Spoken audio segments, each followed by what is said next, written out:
Ideas worth spreading. This is the very basis of TED itself, is it not?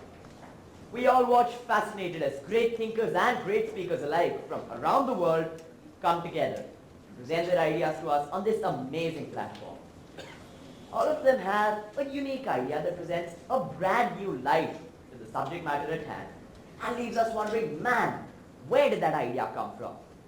I find this to be quite an interesting question. Where do ideas come from? The answer to this can be surprisingly simple. Ideas are just a product of creative thinking. Creative thinking is often seen as something that is extremely abstract and esoteric, not really tangible for most of us, but it is my belief that it can play a far more commonplace role in our everyday lives than any of us can imagine. Every person has to make acquaintance with the muse of creativity at some point or the other. Now, my own interest, before we move on, I'd like to actually give you a bit of an example here to demonstrate what I'm talking about. What about all those countless times you had to come up with a creative excuse for not having done a piece of homework? I hope you were able to do a lot better than the classic, oh, the dog ate the homework. My own interest in creativity and the creative process was piqued, not by some great or inspiring work of art, but by a rather tricky predicament I found myself. It was 8:30 at night and it was the 25th of April and I had exactly 30 minutes left to submit an idea for my very own TEDx talk.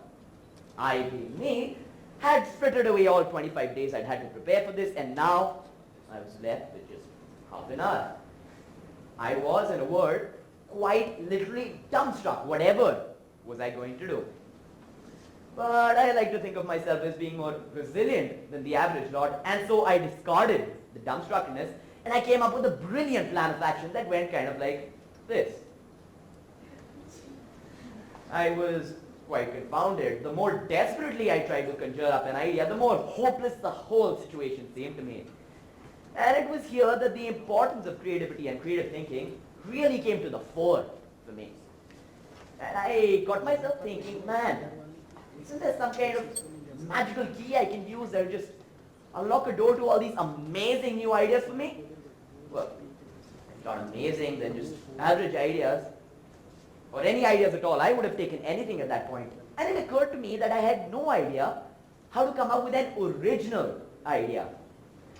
Before moving on, I'd like to make a bit of an audacious statement here. I would say that our generation is in fact the most creatively challenged generation there ever has been. After all, we are the Google generation, where all the answers are about a click and a Google search away. Creative writing project, Google it. Art project, Google it.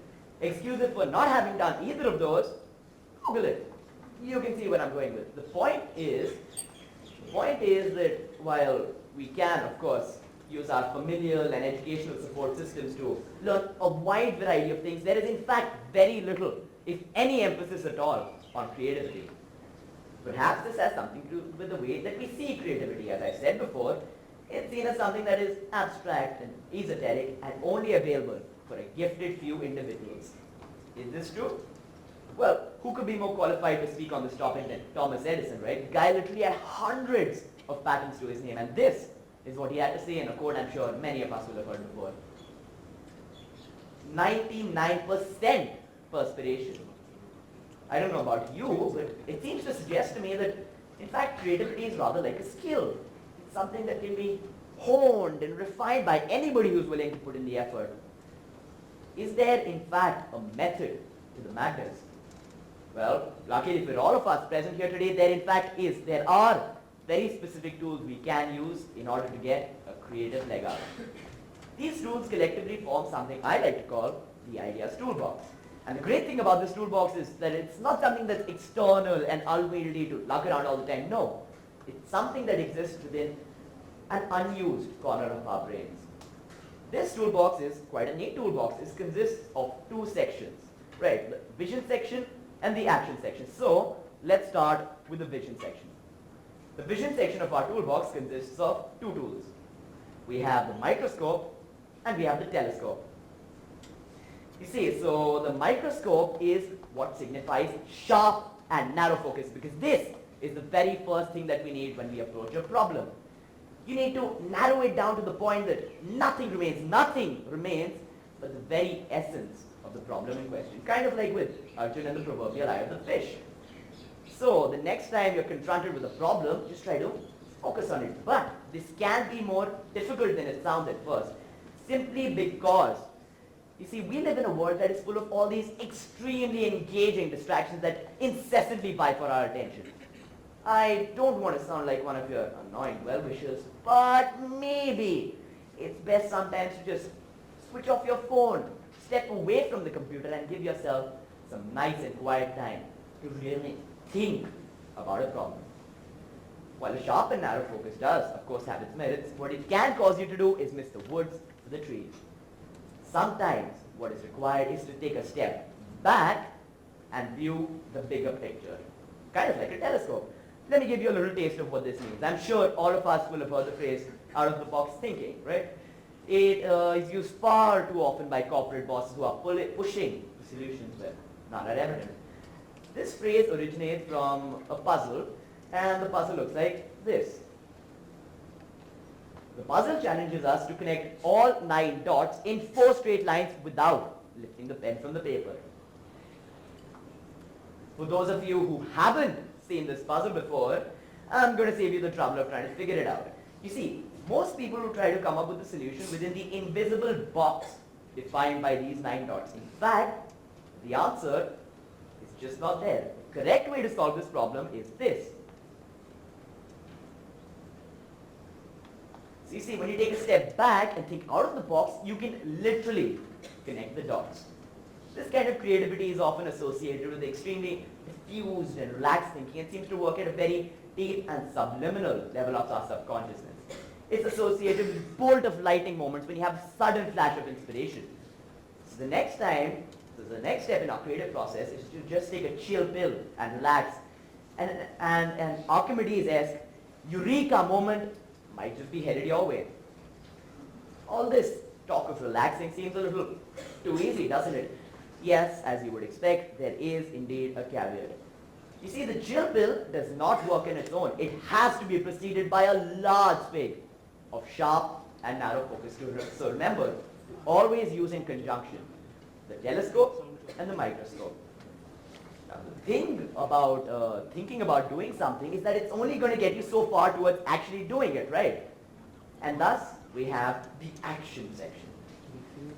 The action section takes these ideas we've come up with and converts them into tangible, physical reality. The action section, like the vision section, consists of 2 tools. The good old-fashioned hammer and chisel and the handcuffs. The hammer and chisel represent a very basic aspect of creativity.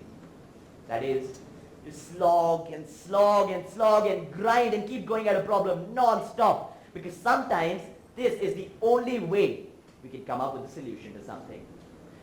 John Lennon's tapes, taken by a recorder he kept at home, revealed that he'd come up with a rudimentary idea for a song, and then he'd keep working at it for however long it took until he finally had a polished and gleaming product, the kind we now associate with his genius. Think about it, if a rock star can grind it out, well, so can you, right? However, the hammer and chisel also represent a different, more radical aspect of creativity. This is breaking down the walls erected by convention to arrive at a dazzlingly new and original solution. This kind of thinking often requires a leap of faith before a leap of imagination, and more often than not, it's the former that holds us back and not the latter. Albert Einstein demonstrated this leap of faith when he challenged the preconceived notion of time being a constant, and thus he used the hammer and chisel of mathematics to grind out one of the most elegant equations known to mankind. And finally, we have the last tool in our toolbox. This tool is a tool I'm sure all of us here will have used before, the handcuffs. The handcuffs represent constraints. Constraints can be both of time and they can be of money. And you can ask any procrastinator here in the audience, and I'm sure they will tell you nothing works as a better motivator than a looming, impending, threatening deadline that really gets the creative juices going. Of course, constraints of money and resources can lead to all kinds of frugal innovation that we all lovingly call jugaad. And so sometimes what we need to do It just handcuffs ourselves to a constraint of sorts. After all, necessity is the mother of invention. And so, over the course of this talk, I've gone over several tools, and to reiterate, here they are one by one. Focus, focus, and focus. Step back and look at the bigger picture. Chase, chisel, and grind, and lastly, handcuff yourself to some constraints. Use all these tools in conjunction, and the next idea worth spreading on a TED stage could just be headed your way. Thank you.